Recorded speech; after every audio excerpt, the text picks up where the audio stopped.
The shortage of donors is the #1 problem in transplantation today.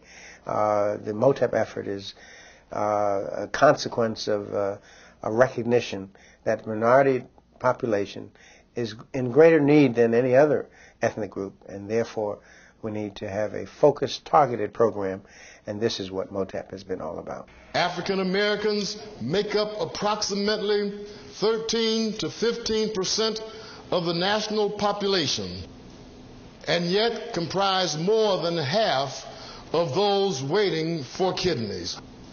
Why the disparity? Unfortunately, African American people are disproportionately affected by this whole scourge of failing organs, be it kidney, be it liver problems, be it heart problems. We are really affected by this, and we are the ones who should be giving. And if you don't have the next of kin's permission, you can't be a donor.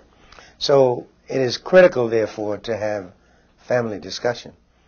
Not critical may not be enough. It is mandatory to have family discussion. There's 2 parts to becoming an organ donor. The first step is to sign a donor card. The second step is to really have a discussion with your family and let your family know what your decision is. Because when you talk to your family and you come up with a decision to become an organ donor, then they know that's the best thing that you want to do for yourself and to help other people. We identified the 5 reasons African Americans are reluctant to become donors. First, a lack of information and awareness. How do we get the word out to our people that this is a health crisis for us, and we have to be concerned and we have to be aware of it? It doesn't matter how old you are, how young you are, but if you're able to listen and learn. So it's really good to talk to children because they're not learning stage. It's another form of a class, like another class, another thing that you're learning. It's an extension of health. And when you start talking about the health in the body, and you must put organ and tissue donation in there as well. Second, religious myths and misperceptions. Some people still feel that they have to have all of their organs intact for when that great getting up morning comes, and they're concerned that if they don't have their kidney, if they don't have their liver, if they don't have their heart, that something's going to be wrong when they get to heaven. And my explanation to them is that you really don't want this old, feeble body once you get into heaven. You know, no one wants to have arthritis. No one wants to have kidney problems. Third, basic distrust of the healthcare providers. Fourth, a basic fear that if I sign a donor card and I go to the hospital, they're more likely to declare me dead prematurely. Everything possible was being done to save his life. Doctors and surgeons are not there to play God and determine who lives and who dies. They're there to save lives. All doctors and hospitals, they're there to save your life, not to take your life away to give life to someone else. So all doctors will do everything in their power to save your life, and then when all those efforts have failed and you have died, then that's when organ donation comes up. And fifthly, racism, a fear that if I sign a donor card and I'm black, all my organs will go to whites. A lot of African American people think race is an issue, but it is not. It's the most critical person that needs that organ. When the decision is made for organ donation, you really don't know the race of the person, you don't know the sex. The only thing that you know is you're making a decision to help someone. The perception in the general public is that you need a lot of money to receive a transplant. If you're rich, you get put to the top of the list. And if you really think about it, you can have all the money in the world, but if the organ does not match you, does not fit you, the doctors in the hospitals, they're not going to give you that organ anyway. They want to give that organ to the best possible match that there is.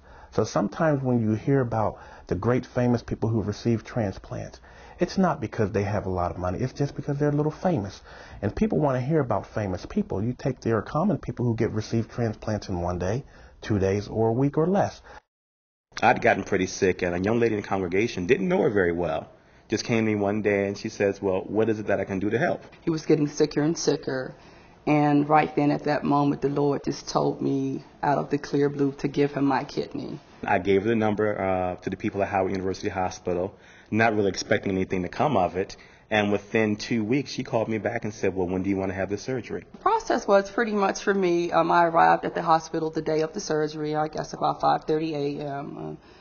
The surgery took about 4 to 5 hours. The next morning, the doctors did encourage me to get up to walk around, and I believe in about 4 days I went home. I wasn't given any restrictions. They did tell me to try to maintain a healthy diet and walk, but nothing strenuous, like drink a lot of water or do anything out of the norm. I feel great. I feel just as good as new. I had been given a death sentence when I was told that I had developed dilated cardiomyopathy, that my heart was enlarging, and that it would only be a matter of time before I died. My heart came from a 25-year-old male who had been declared brain dead, and his family made the decision to give others an opportunity to live. I know he was dead, but I was just putting in my mind, maybe he'll come through. But when I see him, they are showing that love for their fellow human being. And they're not getting anything for it. They're not being paid. But I think the greatest thing, that the knowledge that they can have, is that the person who has received their organ is doing well. He didn't thought he'd live to see his daughter get to 5. His daughter 5, he back working, and they're having a good time. You know that it got me so, I was so happy to know that my baby is got 5 people continuing living. He suggested I go to this Achilles track club. I called them up, and the person there on the phone, his name was Dick Traum, and he said to me, if you work hard enough and you train hard enough, that you would be able to do the New York City Marathon. I thought he was crazy. Totally crazy. How is a person that's had a heart transplant ever going to do a New York City Marathon? 15 months after my heart transplant to the date, I competed in my first of 3 New York City marathons. I met his sister, I met his son, I met his father. And we were just one big happy family that day. It's not that easy because everybody deal with it differently. The majority of the people that I have spoken with did donate once they heard my story. When a beeper goes off and the patient knows that they have this wonderful second chance at life, words are hard to find to describe the ecstasy and the joy. Because what you're talking about is a dream come true. How do you say thank you? She has lost a son. Someone she bore for 9 months.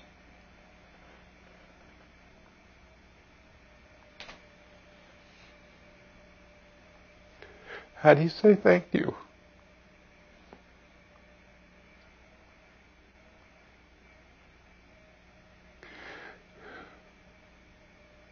So many times I wish he was still alive, so that his kids could know their father.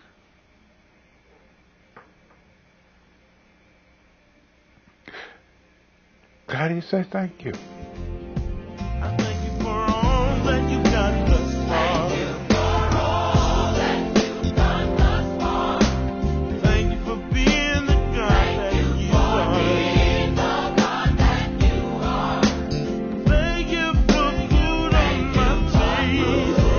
my table. 'Cause I know you're able. Lord, I want to say thank you. Come on. Yeah. If I never take another walk, if I never have another talk, if I never hear another voice, make another choice, I want to say thank you, Lord. If I never stay